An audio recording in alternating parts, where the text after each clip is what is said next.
Hai hai sahabatku seperjuangan. Dari Batam ke Bengkalis, singgah sebentar ke Rupat Utara. Wahai encik-encik dan puan-puan yang manis, selamat datang kembali di channel Jejak Sejarah. Oh iya, gimana nih kabar kalian hari ini? Ya mudah-mudahan selalu baik-baik aja ya guys. Setelah dari Jepang, Amerika, Hongaria, dan Mesir, sekarang kita balik lagi ke Indonesia, tepatnya ada di Kepulauan Riau. Kalian pernah mendengar Pulau Penyengat? Ya, mungkin sebagian dari kalian udah ada yang pernah mendengarnya ya. Pulau Penyengat merupakan salah satu pulau yang berada di Provinsi Kepulauan Riau. Pulau ini juga berada di kota Tanjung Pinang yang memiliki luas 2 km persegi, dengan jarak kurang lebih 2 km dari pusat Tanjung Pinang. Pulau ini bisa dijangkau dengan kapal pompong dari dermaga Tanjung Pinang dengan waktu tempuh ya kira-kira 15 menitan lah. Pulau Penyengat ini menyimpan sejarah yang menarik loh guys.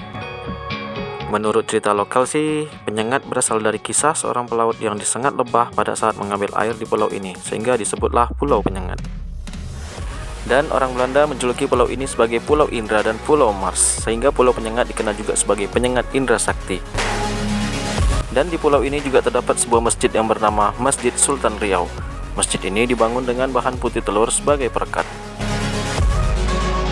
Sebelum kita gali lebih dalam lagi, dimainkan dulu ya jempolnya dan tekan tombol merah, terus aktifkan loncengnya supaya kalian semua tidak ketinggalan tentang pembahasan sejarah-sejarah yang ada di channel ini. Menurut dari sejarahnya, Pulau Penyengat merupakan hadiah perkawinan dari Sultan Mahmud Riyad Shah kepada istrinya Engku Putri Raja Hamidah pada tahun 1805. Pada Sultan Mahmud mulailah dibangun pemukiman yang berada di pulau ini. Kemudian, sebelum diberikan sebagai hadiah, Sultan Mahmud sebagai yang di Pertuan Muda IV membangun beberapa benteng, di antaranya Benteng Bukit Kursi. Benteng tersebut untuk melindungi dari serangan Belanda. Tentunya pemberian pulau ini sebagai hadiah menarik perhatian orang, sehingga yang di Pertuan Muda Jafar pada tahun 1806 sampai 1832 memindahkan tempat kedudukannya di Ulu Riau atau Pulau Bintan ke Penyengat. Sedangkan Sultan Mahmud pindah ke Daik Lingga. Pada tahun 1857, kondisi kerajaan Melayu Riau Lingga sudah tidak stabil karena campur tangan Belanda dalam pemerintahan, sehingga Sultan Abdul Rahman Muazzam Shah memindahkan pusat kerajaan Melayu Riau Lingga dari Daik ke Penyengat pada tahun 1900. Pusat kekuasaan pindah ke Penyengat. Pemindahan pusat kekuasaan ke Penyengat tentu tidak terlepas dari posisi geografis di jalur perdagangan. Maka perlu ada strategi pertahanan yang cukup kuat untuk menghadapi musuh yang ingin menguasai Pulau Penyengat. Sebagaimana diketahui bahwa pendiri benteng di Pulau Penyengat merupakan salah satu strategi pertahanan yang dibuat oleh Sultan Mahmud. Benteng Bukit Kursi merupakan salah satu benteng yang dianggap sebagai sarana pertahanan utama karena menghadap ke tapak dermaga lama maupun tapak dermaga Sultan. Dermaga merupakan bangunan pelabuhan yang digunakan untuk merapat dan menambatkan kapal yang melakukan bongkar muat barang dan menarik turunkan penumpang.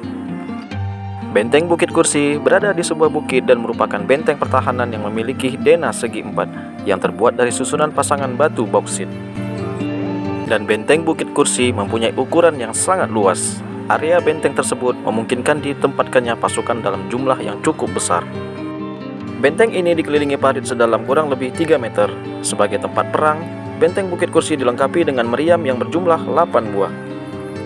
Meriam ditempatkan di semua bastion. Masing-masing 2 buah meriam ditempatkan di bastion sisi barat daya, barat laut, dan timur laut. Sementara itu, di bastion sisi tenggara dan bagian tengah dinding utara, masing-masing bagian ditempatkan 1 meriam. Arah hadap benteng adalah mengelilingi Laut Tanjung Pinang, sehingga penempatan meriamnya pun mayoritas mengarah ke laut. Dari 8 buah meriam yang ditempatkan, 6 buah mengarah ke laut. Pintu utama benteng Bukit Kursi berada di sisi selatan dengan sebuah jembatan akses masuk ke dalam benteng.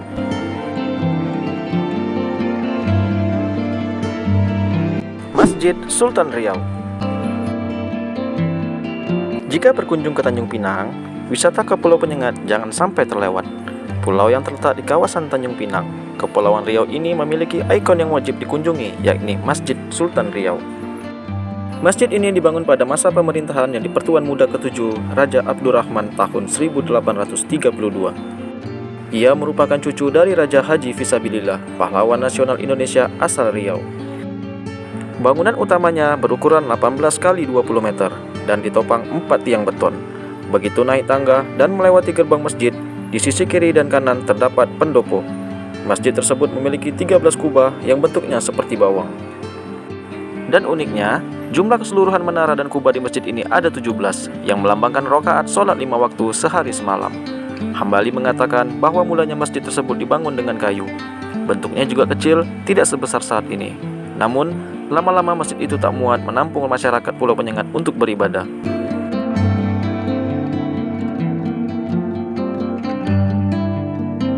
Al-Quran tulis tangan. Hal menarik lainnya dari masjid ini yaitu ayat suci Al-Quran yang ditulis tangan oleh Abdurrahman Stambul. Bukan Raja Abdurrahman yang memprakarsai masjid ini, melainkan penduduk biasa di Pulau Penyengat. Abdurrahman yang menulis Al-Quran ini dikirim oleh kerajaan Lingga ke Mesir untuk memperdalam ilmu agama Islam. Begitu kembali, dia menjadi guru dan terkenal dengan khat dan kaligrafi gaya Istanbul. Al-Quran ini selesai ditulis pada tahun 1867. Sebenarnya ada 2 Al-Quran tulis tangan yang disimpan di Masjid Sultan Riau. Namun, Al-Quran lainnya yang ditulis oleh orang lain itu sudah rapuh. Sedangkan Al-Quran buatan Abdurrahman dipajang sebagai pengetahuan para pengunjung. Baiklah, video kali ini sampai di sini dulu ya guys. Beli baju di Kota Yaman, tidak lupa membeli celana. Izin pamit encik-encik dan puan-puan. Sampai jumpa lagi di video selanjutnya.